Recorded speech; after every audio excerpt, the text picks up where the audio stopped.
रायपुर से खबर है, जहां दूल्हा दुल्हन हत्याकांड में बड़ा खुलासा हुआ है। 15 मिनट तक खूनी खेल चलता रहा। 15 मिनट में 72 बार चाकू मारे गए। दूल्हा असलम 2 दिन से परेशान चल रहा था। दुल्हन कहकशा को 40 बार चाकू मारा गया है। दूल्हा असलम को 32 बार चाकू लगा है। ब्यूटिशियन का बयान है, पुलिस ने दर्ज किया।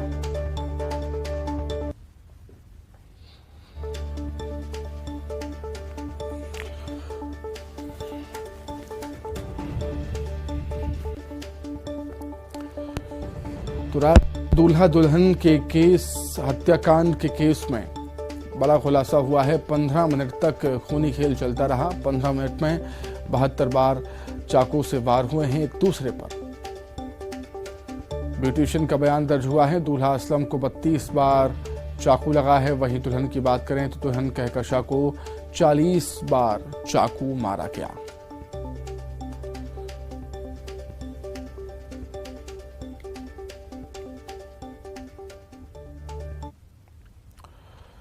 निकाह के 72 घंटे और असलम और कहकशा पर हुए 72 वार की ये गुत्थी उलझती ही जा रही है।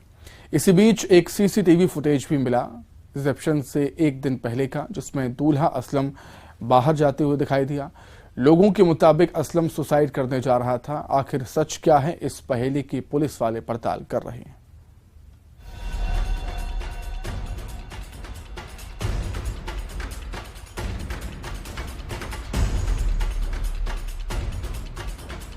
लड़की हमारी गई है तो लड़का उनका भी गया है। हम ये आरोप नहीं लगा रहे हैं, हम ये चाह रहे हैं कि हमें सत्यता पता चले कि ये इतना बड़ा कांड कैसे हो गया खुशी के माहौल में।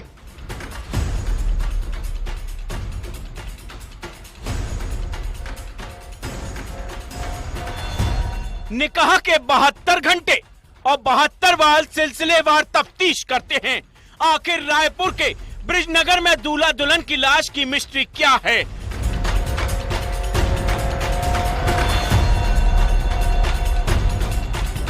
असलम जिसे दिलो जान से चाहता था, वो क्यों अपनी मोहब्बत की जान लेने पर आमदा हुआ? अगर लड़की कभी मजाक से ऐसा बोल देती थी, कभी ऐसा बोल देती थी कि मेरे को ये फोन चाहिए, तो वो फोन लेके आ जाता था। वो लड़के के इन दोनों में बहुत बेहतरीन बॉन्डिंग थी। बहुत खुशी खुशी शादी करी है, खुद ही हर चीज अपना तैयारी खुद से करी थी। शादी के दिन भी बहुत खुश थी वो। 19 फरवरी को निकाह और 21 फरवरी को रिसेप्शन, और रिसेप्शन से पहले, दावत से पहले ये दहशत। पोस्टमार्टम रिपोर्ट में दुल्हन पर चाकू से 40 वार और दूल्हे पर 32 वार। चाकू के घाव की दिल दहलाने वाली कहानी सामने आई। खूनी खेल की ये खौफनाक तस्वीर आखिर किस सनक की गवाही दे रही है? इस हिसाब से ये लग सकता है कि ये कहा जा सकता है कि दोनों क्रूरता के साथ आपस में लड़ाई झगड़ा हुआ, फिर चाकू से वार किए। बस पॉइंट इस पे इन्वेस्टी रुका हुआ है कि प्रथम बार वार किसने किया, फिर दोनों चाकू का खेल खेला, किस बेस पे खेला और किस आधार पे इनके घाव हैं, ये अभी इन्वेस्टिगेशन पॉइंट है। लेकिन 19 फरवरी और 21 फरवरी यानी निकाह के बाद और रिसेप्शन से पहले के बीच एक सीसीटीवी भी है। 20 फरवरी का रात के करीब 11:15 बजे का वक्त, रायपुर के देशबंधु स्कूल वाला एरिया, मौकाए वारदात ब्रिजनगर से, जिसकी दूरी करीब 10 से 12 किलोमीटर है। लोगों की माने तो इस सीसीटीवी में दूल्हा असलम रेलवे स्टेशन की तरफ जाते हुए दिखाई दिया। लोगों का यह भी कहना है कि असलम सुसाइड करने जा रहा था। आखिर रिसेप्शन से एक दिन पहले सुसाइड की ये मिस्ट्री क्या थी? सीसीटीवी की ये तस्वीरें धुंधली हैं। इस सीसीटीवी की पुलिस वाले तहकीकात कर रहे हैं। सुसाइड की कहानी जो लोग सुना रहे हैं, आखिर उसका सच क्या है? चाकू एक ही बरामद हुआ है, वो पलंग पे लड़की के राइट साइड हाथ बेटा के पास रखा था, वो हमने बरामद किया है। एफएसएल टीम घटनास्थल गई, आज पूरा पॉइंट लिए, साक्ष्य इकट्ठे की हैं, जांच के लिए एफएसएल जाएगा। और भी जिससे जानकारी हमको एफएसएल रिपोर्ट के बाद पीएम की शॉर्ट रिपोर्ट मिली है, डिटेल रिपोर्ट मिलेगा और क्लियर हो जाएगा सब। सवाल नंबर 1, पुलिस की थ्योरी के मुताबिक असलम ने अपनी पत्नी कहकशा की रिसेप्शन से पहले हत्या की, उस पर 40 बार चाकू से वार किया, तो असलम पर 32 बार कैसे हुए? सवाल नंबर 2, दुल्हन के मर्डर के बाद असलम ने अगर सुसाइड किया तो बिस्तर पर चाकू कैसे मिला? जहां नई नवेली दुल्हन की लाश पड़ी थी। सवाल नंबर 3, एक चाकू से इतने बार और 2 कत्ल, दुल्हन का कत्ल हुआ, तफ्तीश में ये तस्वीर साफ है, लेकिन दूल्हे की हत्या हुई या ये आत्महत्या है? सवाल नंबर 4, इन सब के पीछे आखिर मोटिव क्या है? ये गुत्थी सुलझाने की बजाय क्या और उलझती जा रही है? रायपुर से युगल तिवारी के साथ bureau report, news 18 Madhya Pradesh Chhattisgarh.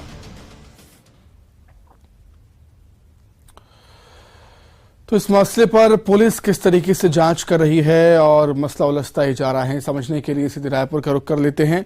ममता हमारे साथ जुड़ गई हैं। ममता, ये मामला, ये केस और भी ज्यादा पेचीदा होता जा रहा है और जो बात निकलकर सामने आई है कि 15 मिनट तक खूनी खेल चलता रहा, दूल्हा पर दुल्हन पर कई बार वार हुए हैं चाकुओं से। पुलिस के सामने एक बड़ी चुनौती है इस केस को सुलझाना।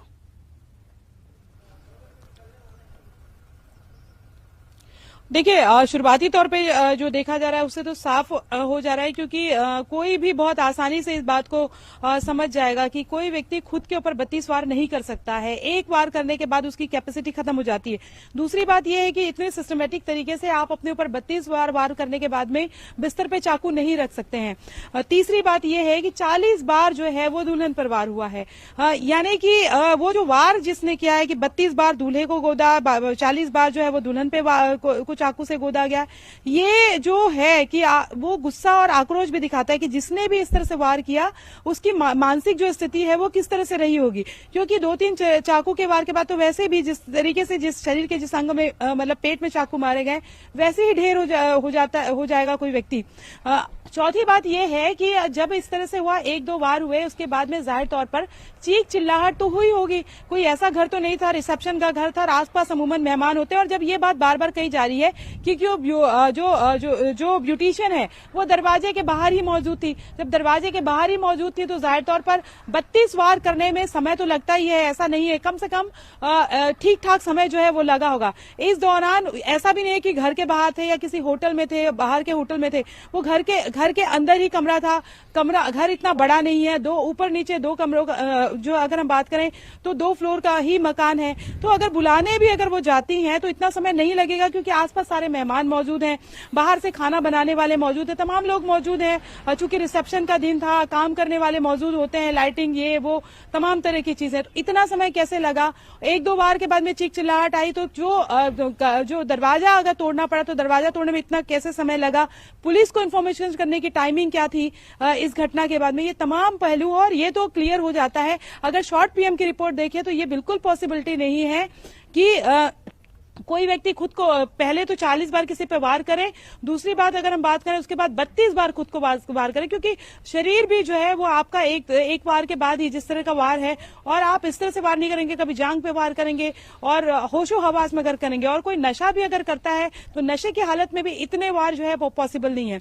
तो दूसरे पहलू से भी पुलिस जांच कर रही है कि ऐसा तो नहीं है कि कुछ लोगों ने जो है इस घटना को अंजाम दिया हो, या परिवार के लोग ये नहीं कह रहे हैं कि जो करीबी लोग हैं, लेकिन ये भी हो सकता है कि कौन लोग जो हैं वो आसपास के जो करीबी जो है वो भी शामिल तो नहीं है। ये तमाम ऐसे पहलू है जिस पर पूछताछ करने की जरूरत है। जिस तरह से लड़की के जो पिता है, जो रिश्तेदार है, वो कह रहे थे, परिजन जो है वो कह रहे थे कि भाई हमने बेटी खोई है, बेटा उन्होंने भी खोया है, और इसकी वास्तविक जांच होनी चाहिए, क्योंकि कोई भी इस घटना को अब जब शॉर्ट पीएम रिपोर्ट के बाद में ये चीजें इस पर जरूर ये मानेगा कि ये तो पॉसिबल ही नहीं है कि कोई व्यक्ति खुद को 32 बार जो है वो चाकू मारे। सवाल पुलिस की इन्वेस्टिगेशन बिल्कुल, कई सारे सवाल यहाँ खड़े होते हैं जिनके जवाब जानने की जरूरत है। पुलिस भी लगातार जांच कर रही है। बहुत शुक्रिया ममता आपका जुड़ने के लिए। आगे बढ़ते हैं। खजुराहो में आज से G20 समिट की शुरुआत हो रही है। दुनिया के 20 देशों के मेहमानों के बीच होगी संस्कृति पर चर्चा। डेलीगेट्स के बीच कई दौर की बैठक होगी। खजुराहो के महाराजा छत्रसाल कन्वेंशन सेंटर में समिट रखी गई है। 25 फरवरी तक आयोजित होगी ये समिट।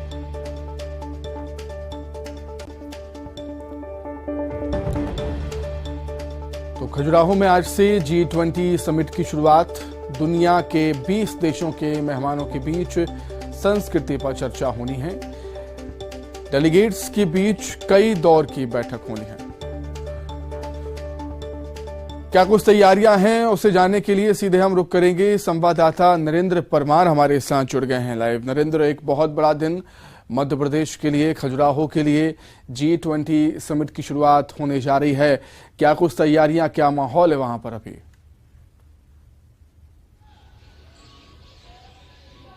देखिए सुमित, बिल्कुल जिस तरीके से आपका जो कहा है आपने कि वाकई में मध्य प्रदेश के लिए बड़ा गौरवशाली दिन होगा, क्योंकि आज से विश्व पर्यटन नगरी खजुराहो, जो चंदेल राजाओं की सांस्कृतिक राजधानी और विश्व धरोहर में यहाँ के मंदिर शामिल हैं, और इस स्थान को G20 की पहली बैठक के लिए चुना गया है। जो संस्कृति समूह की जो पहली बैठक है वो खजुराहो के आज महाराजा छत्रसाल कन्वेंशन सेंटर में शुरू होने जा रही है। और अब से कुछ देर बाद यह बैठक शुरू हो जाएगी, जिसमें दुनिया के 20 देशों के जो प्रतिनिधि हैं वो शामिल हुए हैं, और यहाँ पर वो कल ही पहुंच गए थे, और उनको यहाँ पर कड़ी सुरक्षा व्यवस्था के बीच और जो भव्यता और दिव्यता के साथ उनका स्वागत किया था, उससे वह प्रतिनिधि जो हैं, डेलीगेट जो हैं और जो विशेष मेहमान हैं विदेशी, वो काफी खुश नजर आए थे। इसी कार्यक्रम को लेकर मुख्यमंत्री शिवराज सिंह चौहान भी कल शाम खजुराहो पहुंच गए थे, और उनके साथ जो केंद्रीय मंत्री हैं, केंद्रीय संस्कृति एवं पर्यटन मंत्री जी किशन रेड्डी, और जो खजुराहो सांसद हैं BD शर्मा, वो भी वहां खजुराहो में पहुंच गए थे। और लगातार यह प्रयास किए जा रहे हैं कि जो G20 जो कल्चर समूह की जो पहली बैठक है वो उस बैठक।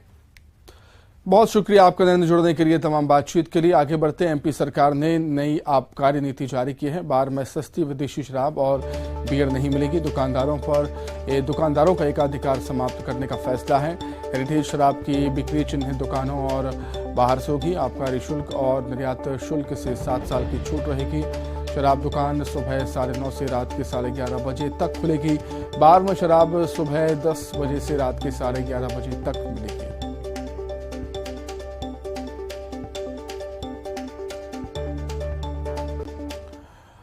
उज्जैन में रामकथा के लिए पहुंचे कवि कुमार विश्वास ने RSS को अनपढ़ और वामपंथियों को कुपड़ बता दिया।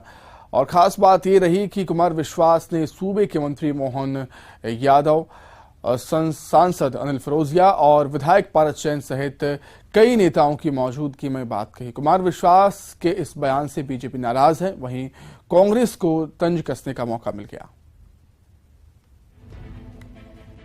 महाकाल की नगरी में कवि कुमार विश्वास पहुंचे तो थे राम कथा के लिए, लेकिन उनके एक बयान की वजह से राजनीति की नई कहानी शुरू हो चुकी है। दरअसल कुमार विश्वास ने बीजेपी नेताओं की मौजूदगी में ही संघ पर विवादित बयान दे डाला। कविता और कहानी वाले अंदाज में उन्होंने संघ को अनपढ़ और वामपंथियों को कुपढ़ बता दिया।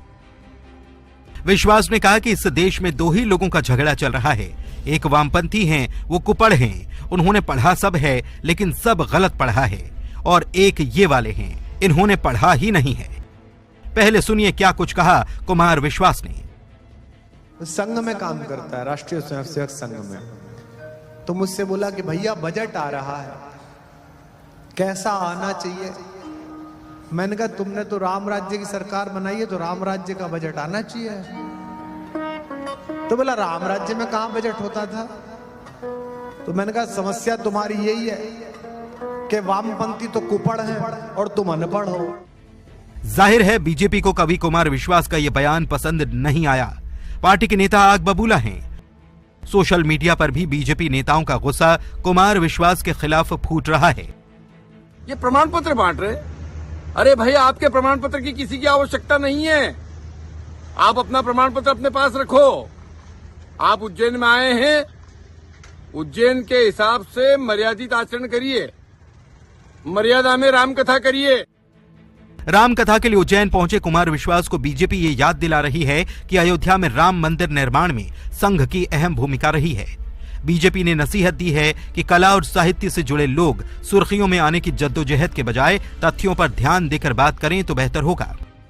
देखिए, जिस राम कथा को करने के लिए कुमार विश्वास पहुंचे थे, उन राम को वापस से भव्य और दिव्य रूप में जो है भव्य मंदिर के तौर पर अयोध्या में स्थापित करने के लिए अगर किसी ने सबसे बड़ी लड़ाई लड़ी है, लगातार संघर्ष किया है, तो वो राष्ट्रीय स्वयंसेवक संघ के स्वयंसेवक हैं। और जिस भाषा का उपयोग उन्होंने किया है, मैं मानती हूँ कि प्रबुद्ध जन और जो कवि हैं या कला के क्षेत्र में लोग हैं, उन्हें सुर्खियों से ज्यादा तथ्यों पर आधारित बात करनी चाहिए।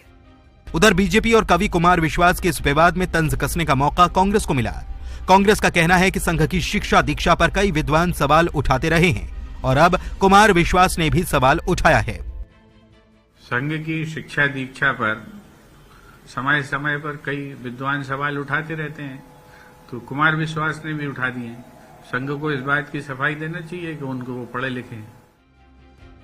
दरअसल उज्जैन में इन दिनों विक्रमोत्सव चल रहा है। महाशिवरात्रि के दिन मुख्यमंत्री शिवराज सिंह चौहान ने खुद इसका शुभारंभ किया था। इसमें हर दिन अलग अलग कार्यक्रम हो रहे हैं। इसी सिलसिले में कवि कुमार विश्वास भी राम कथा के लिए पहुंचे हैं। उज्जैन से अजय पटवा के साथ ब्यूरो रिपोर्ट, न्यूज़ 18। अब बात पाकिस्तान की, जहां चाय बिस्किट से सरकार चलाएंगे पाकिस्तान पीएम शहबाज शरीफ। कंगाली और महंगाई की मार झेल रहे पाकिस्तान के प्रधानमंत्री ने खर्च बचाने के लिए सरकारी खर्च में कमी करने का ऐलान किया है। प्रेस कॉन्फ्रेंस में शहबाज शरीफ ने कहा, सभी सरकारी कार्यक्रमों में सिर्फ एक पकवान रखा जाएगा। मीटिंग में अगर चाय है तो उसके साथ सिर्फ बिस्किट दिया जाएगा। शहबाज शरीफ ने कहा, विदेशी मेहमानों के खाने पीने पर पाबंदी नहीं होगी, लेकिन वहां पर भी एहतियात बरतेंगे।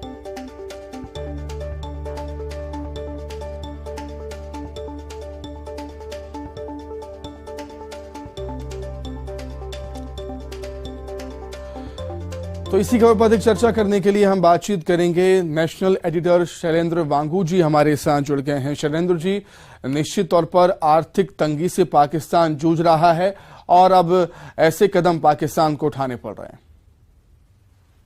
बिल्कुल, पाकिस्तान की इस वक्त मजबूरी है कि वैसे कदम उठाए, और जो चाय बिस्किट का जिक्र आपने किया वो सिर्फ एक ऑस्टेरिटी मेजर है। इसके अलावा bunch of austerity measures announce किए हैं। कल घोषणा जिनकी की है पाकिस्तान के प्रधानमंत्री शहबाज शरीफ ने, जिसमें उन्होंने दावा किया है कि इन कदमों से पैसा बचेगा करीब करीब हर साल का 200 अरब पाकिस्तानी रुपए। तो ऐसे में न सिर्फ चाय बिस्किट बल्कि ये कहा गया कि कोई भी मंत्री कैबिनेट में जो है, सरकार में जो मंत्री है वो तनख्वाह नहीं लेगा और अपना बिजली का बिल, पानी का और टेलीफोन का बिल वो खुद देगा। वहीं साथ ही साथ अगर विदेश दौरे पे जाते हैं तो इकोनॉमी क्लास में आपको यात्रा करनी होगी और वहां पर आप 5 सितारा होटल में ठहर नहीं सकते। और वहीं ये भी कहा गया है कि सभी जो लग्जरी गाड़ियां वहां के मंत्रियों के पास है वो लौटानी पड़ेगी, उनकी नीलामी की जाएगी। पैसा बचाने के लिए, बिजली का बिल बचाने के लिए गर्मियों में ऑफिस सुबह 7:30 बजे खोले जाएंगे। तमाम मेजर्स उठाए गए हैं, क्योंकि सवाल ये खड़े हो रहे थे कि एक तरफ जहां जनता पिस रही है और वहीं शहबाज शरीफ सरकार में जो 85 मंत्री हैं उनकी कैबिनेट में वो मौज में है। तो कहीं ना कहीं ये जनता को दिखाने के लिए कि वो भी कदम उठा रहे हैं। हालांकि जनता से जब हम बात करते हैं तो वो साफ तौर पर कहते हैं कि शहबाज शरीफ सरकार ने पूरी तरह से इकोनॉमी को डुबो दिया है और अब एक इकलौता जो चारा है वो IMF के लोन का है, जिसके लिए लगातार कोशिश की जा रही है पाकिस्तान सरकार की तरफ से कि IMF का लोन मिल जाए, जिसके बिना पाकिस्तान का बचना मुश्किल है। ठीक है शैलेंद्र जी, बहुत शुक्रिया आपका जुड़ने के लिए, तमाम बातचीत के लिए। आगे बढ़ते हैं। नए राज्यपाल के पदभार संभालने पर सीएम भूपेश बघेल ने कहा कि हमें उम्मीद है कि राज्यपाल महोदय आरक्षण संशोधन विधेयक को जल्द दस्तखत कर मंजूरी देंगे। साथ ही जो भी लंबित विधेयक है उनको भी हरी झंडी मिल जाएगी।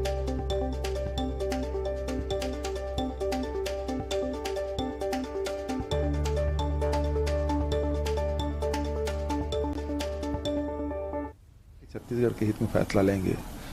जो आरक्षण बिल है उसे पास करेंगे और भी जो बिल है उसे भी स्वीकृति प्रदान करेंगे। तो इसी के साथ ही फिलहाल इस बुलेटिन में इतना ही। खबरें लगातार जारी है। नमस्कार।